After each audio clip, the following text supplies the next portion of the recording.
Hello, and welcome to the Mind Fruit Podcast, mental health and well-being promotion to help you live your best life. All information discussed on this podcast is research and evidence-based, however, is ultimately the opinions of the Mind Fruit Podcast, and this is not a substitute to seeking professional medical advice. Hey guys, it's Carl and Fran here. Today's episode is on mindfulness. We're going to be sharing a little bit about what it means to us, as well as more formal definitions of it. So stay tuned to the end, where we'll be sharing some mindful techniques that you can apply to your own life. Some people think that mindfulness is some sort of woohoo out there or airy-fairy meditation, and it can be that if that's your thing, but it doesn't have to be. In the simple sense, if we break down the word, it's basically just being mindful. So bringing your awareness back to the now and what is happening in the present moment. Definitely. A formal definition of mindfulness is paying attention in a particular way, on purpose, in the present moment, and non-judgmentally. So on purpose would be focusing your attention on a specific experience that you're having, and it could be thoughts, emotions, place, environment. Another aspect of mindfulness is present moment, so being aware of things exactly as they are in the here and now, rather than thinking about what's going to happen in the future or worrying about what's happened in the past. Non-judgmentally would mean not placing an opinion or judgment on what you're feeling or experiencing. Our past experiences can play a big impact on how we assign judgment to things before they've even really happened or before they've played out. And it's about making sure that we just notice that has happened without saying, oh, that's bad, or oh, that's good. Being more neutral when we practice mindfulness. You know, when we have thoughts throughout the day, we can get swept along with different thoughts and feelings as if we're just going down a river, not really in control. And the thing is, humans are like sponges. We absorb everything. Every little bit of information your brain is storing and taking everything in. Things we aren't even looking at, sounds, temperature. Our bodies are always ticking, always trying to work out the best way forward. Moods and thoughts are not always entirely conscious. They can sometimes be brought on by other people's vibrations. So, for example, you turn up to work in the morning feeling really good and optimistic, like you actually want to be there. You get into the office and there's a colleague that you're due to be working with all day, and they're kind of the opposite. Even if it's just their body language or their attitude towards the day, you know it's going to be quite a long day. No matter how hard you try and resist, you're going to get into that mindset too. So from feeling great and raring to go, just someone else's projections can make you or your mindset feel bad.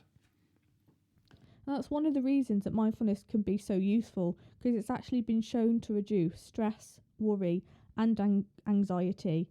So by focusing our attention on that moment that we were actually in, and trying not to focus the attention on that other person's attitudes and behaviour that's actually, you know, putting a bad experience or a bad emotion to that day, can actually help you feel a bit less absorbed in their emotions and actually respond in a more helpful way.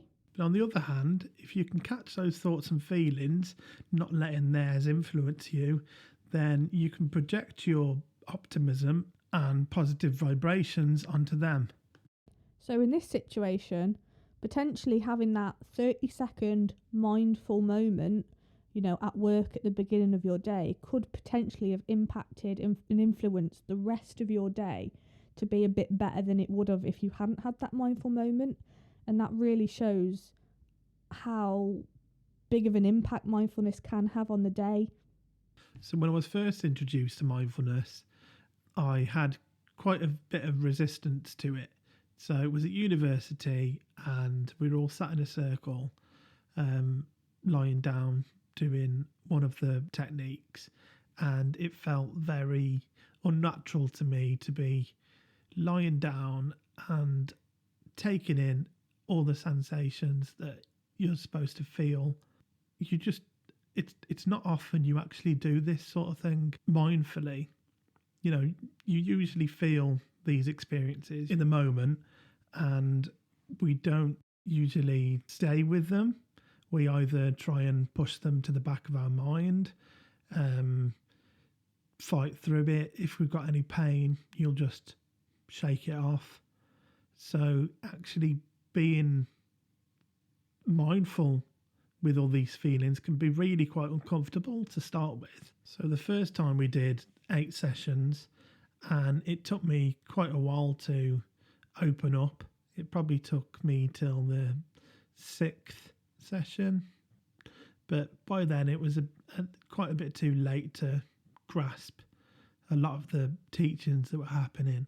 So I had the opportunity to do it a second time at the end of my course, and I was much more receptive to it. But even then, it took me probably 2 or 3 sessions to really get past the uncomfortableness, because, you know, we live in our head most of the time. We're always thinking, we're always planning, we're always plotting, we're always trying to cram a load of productivity into one day, where when we're invited to slow down, it can seem quite counterproductive. But if you do put in that time, and if you do put in that little bit of an investment into your life, then it can really improve your life. And in relation to what you just said, I think one of the biggest misconceptions is that mindfulness has to be time consuming. And although that there are a lot of useful strategies that you can use that you will need to, you know, allocate 5 or 10 minutes of your day to do, I would argue that any activity you do in a day you could make mindful. You know, this could be a very simple activity that you know you do every day, like walking up the stairs, and every time you walk up the stairs in your house, you could actually consciously make an effort to be mindful at that time, or ground yourself to the moment. This could be through various different type of techniques, which we'll talk about in a little while. But that doesn't actually take any time out of your day. That's something that you would be doing anyway. But actually, by making that activity mindful, you could start to incorporate mindfulness into your daily routine without actually it feeling like it's taking up any time. And I believe this is a really good starting point to make an ordinary activity mindful, as, you know, we can really learn to focus our attention, because the mind constantly wanders.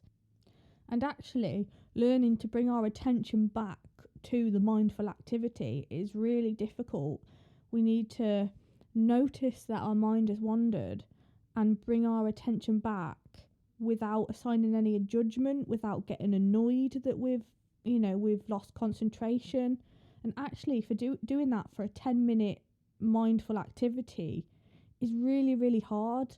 So we need to learn this skill over these, small tasks like walking up the stairs and making that mindful, because it's less frustrating to start off with. And actually, I truly believe lack of concentration and our mind wandering and not mastering that skill of actually focusing our attention back to what we're doing without getting annoyed is a big reason to why a lot of people give up on mindfulness. Yeah, I understand that. It's like training yourself to do something that you wouldn't really do a lot of the time. So just going into the meditation part of it, that's going to be quite taxing to start off with. Another misconception of mindfulness is that you only have to use it when you're unwell, when how can we really expect ourselves to effectively perform a skill that we have not mastered when we are feeling anxious or distressed? When we are in this mental state, our thoughts can become foggy and unclear.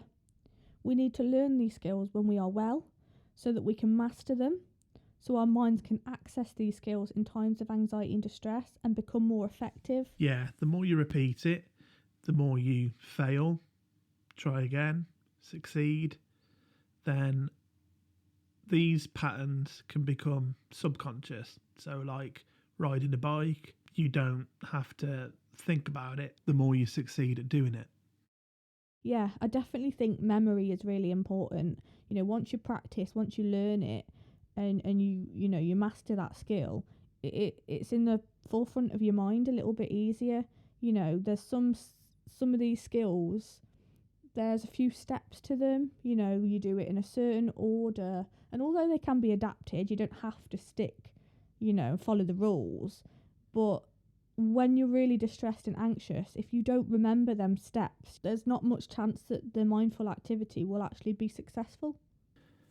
A few people have asked me how I'm so laid back. Well, this sort of thing doesn't come naturally to me, and although I don't consciously do mindfulness all the time, the more I train myself, the more aware of myself I can be, the more my body kicks into these positive states.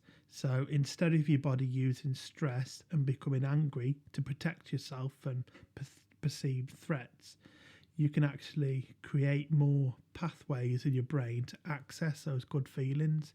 So instead of your brain going back to those learnt techniques of fight or flight, the more you practice mindfulness, the more your body will look for those positive behaviours to get you out of a pickle when you're in it. I think this is the reason there's so much resistance on this behaviour change, because turning your back on the strategies that have got you where you are in life, it's hard. It can almost feel like a bit of a betrayal to the person that you are. But we're all about growth on this podcast, so give it a try. Completely off topic, in the first introductory session, Carl saying that he breaks stuff. Well, he didn't quite break anything, but he just knocked over a full cup of tea on the floor. So that confirms it. He was telling the truth. Right, to get back on topic, I wanted to talk to you about grounding techniques, as sometimes people can think they're two different things, but grounding is a part of mindfulness. So, go back to earlier on in the podcast when we were talking about the present moment. Grounding techniques really help with this. That's what grounding techniques are for, to help you think about the present moment that you're in and not worry about the past or the future. It can help you distance yourself from your thoughts, your feelings and your memories. And there's different types of grounding techniques. So there's physical grounding techniques, which is a massive focus on engaging your senses and focusing on the feelings in your body. There's cognitive grounding techniques, which involves engaging your mind. And soothing grounding techniques, which involves self-compassion and kindness. Some people find it helpful to begin with physical techniques, starting to reconnect with their body first and then working up to the brain. It's a lot more easier than the cognitive and soothing because it's a lot more factual. So if you can see it, if you can hear it, if you can experience it, then it's easier to connect with. So if you see a car, then you see a car. If you have a pain in your toe, then you have a pain in your toe. That's easier to identify than some of the other techniques that are a bit more creative. But if you are a creative person and that identifies with you, then that's fine. Definitely, you don't have to start with physical techniques, but we're just identifying that for a lot of people, they find it easier to start with these. But by all means, start wherever you feel most comfortable. So, Carl, what does mindfulness mean to you? Mindfulness to me is not about rejecting negativity. It's about accepting it. It's about facing those thoughts that you're having throughout the day and experiences and being still with them. Saying to your mind, okay, thank you for showing me. I know you're doing this to protect me, but I'm not going to dwell on that. I'm not going to let those thoughts and feelings define me, because I'm not those thoughts. Thoughts come and go. We let them pass through. It's about being at ease with my thoughts. When we try and push those thoughts away, that's when you create dis-ease. Your body will take a natural stress response and try and physically protect you from the threats that you're actually thinking about. Our body is mostly made up of water. We need to ride the waves and let it flow. Mindfulness means to me learning to control and assign less judgment to things which are out of our control. So often the things that give us the most distress is the things of the past which we cannot change and things which have not yet happened. Although we can influence aspects of the future, most aspects we cannot control or predict. And I know it's easier said than done, but there's not much point in expending our energy on these things out of our control. This is what mindfulness helps me to do: accept the things that are uncomfortable. Mindfulness will never change the future or your feelings, but it can help you to learn to deal with uncomfortable situations, thoughts or feelings, and give you more control on how you react to your triggers. Before we go on to strategies, I'd like to share with you a poem that's quite known in the mindfulness circles. It's called The Guest House. It's by Rumi. This being human is a guest house. Every morning, a new arrival. A joy, a depression, a meanness. Some momentary awareness comes as an unexpected visitor. Welcome and entertain them all, even if they're a crowd of sorrows who violently sweep your house empty of its furniture. Still, treat each guest honourably. He may be clearing you out for some new delight. The dark thought, the shame, the malice. Meet them at the door, laughing, and invite them in. Be grateful for whatever comes, because each has been sent as a guide from beyond. This describes using your mind as a guest house, being aware of the thoughts that come in and out, and not assigning any judgment to them, welcoming them instead of trying to push them away. The first grounding technique that I want to talk to you about is perhaps the one that I use the most, and it's about engaging your senses. It's a physical grounding technique, and basically you have to engage your senses. List the things that you notice around you. Try and bring attention to the little things which you may not always notice. In this technique, you notice 5 things you can see, 4 things you can feel, 3 things you can hear, 2 things you can smell, and 1 thing you can taste. And this is one of the techniques that I could argue you could, incorporate into your daily life. So for example, I tend to use this technique when I'm washing up, and Carl will probably laugh at me here because he definitely does the washing up more than me.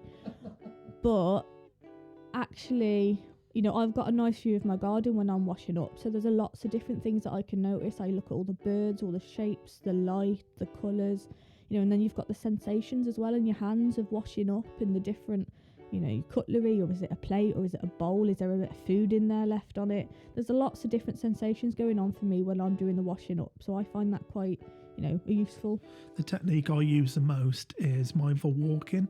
That is about feeling your sensations when you're walking, such as feeling the pressure on your heel or on your knee, paying attention to each step, like noticing the lifting and falling of your foot, noticing the feeling of the movement and how that differs from stillness. I once broke my knee, so I've got like a plate and 7 screws in there, and the difference between one leg and the other, the sensation is quite different. So it's sort of the same as what Fran was on about. It's on the same lines as that.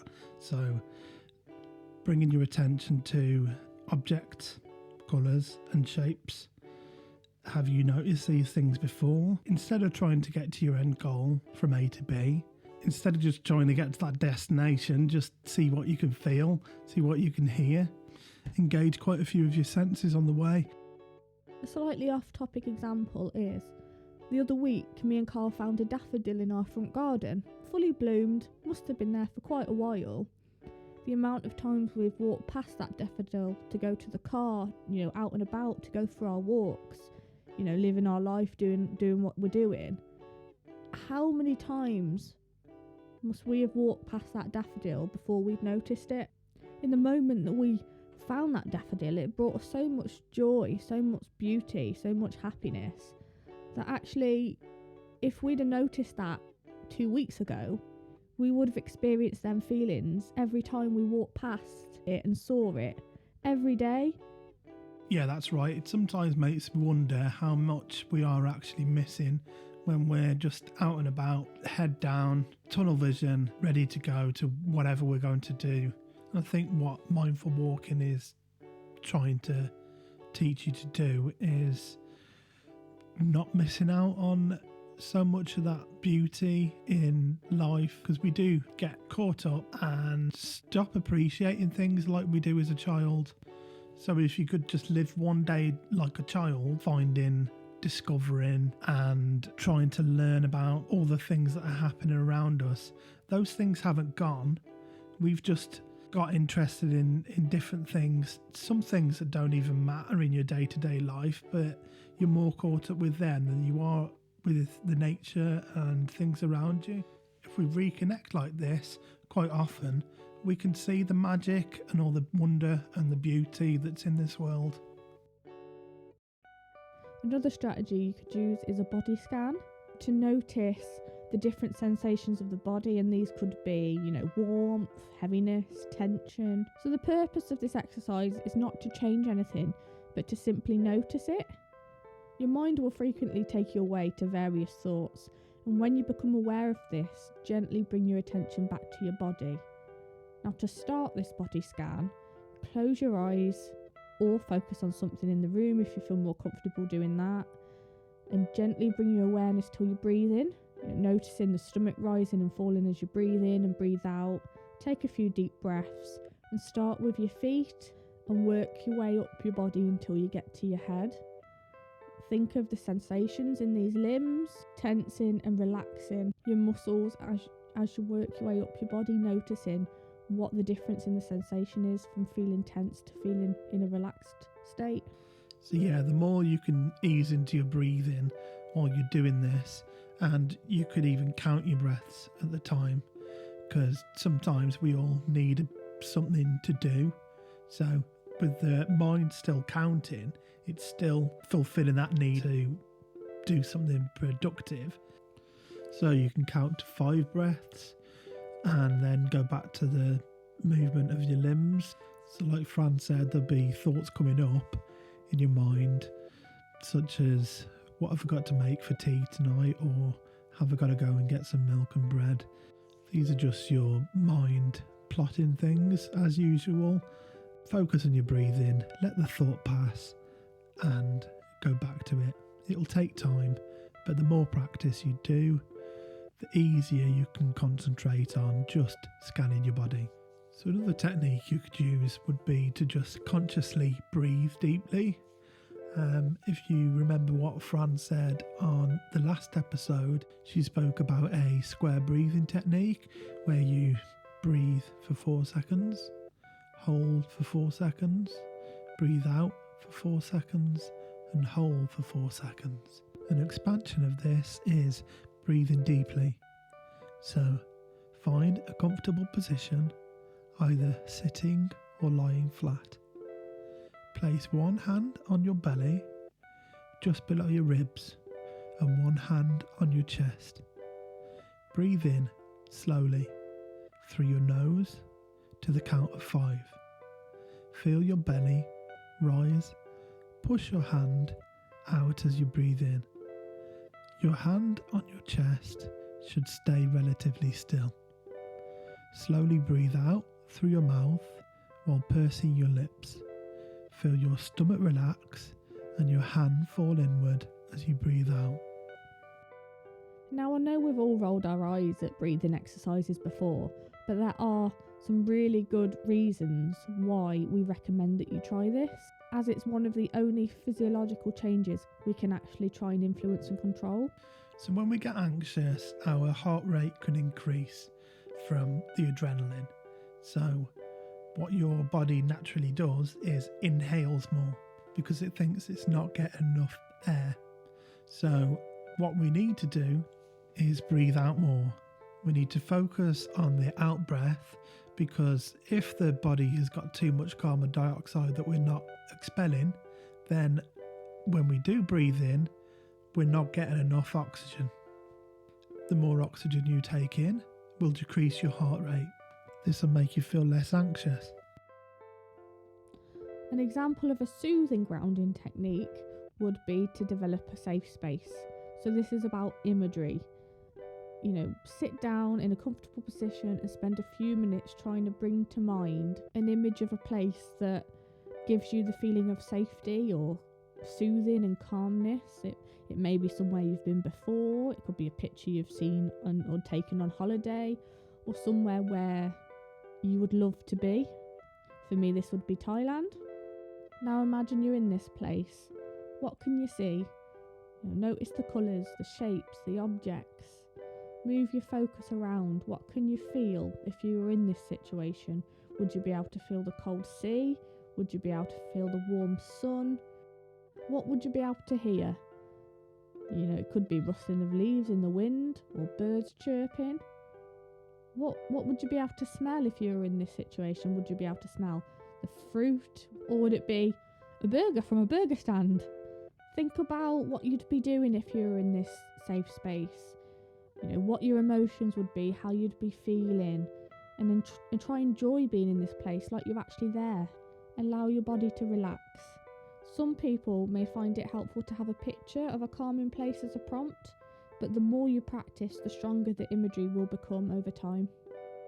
So I first learnt this technique through 7 Days to Change Your Life with Paul McKenna. He gets you to imagine your ideal situation, but then put a physical sensation to it, such as putting your index finger on your thumb on your left hand, like an OK sign.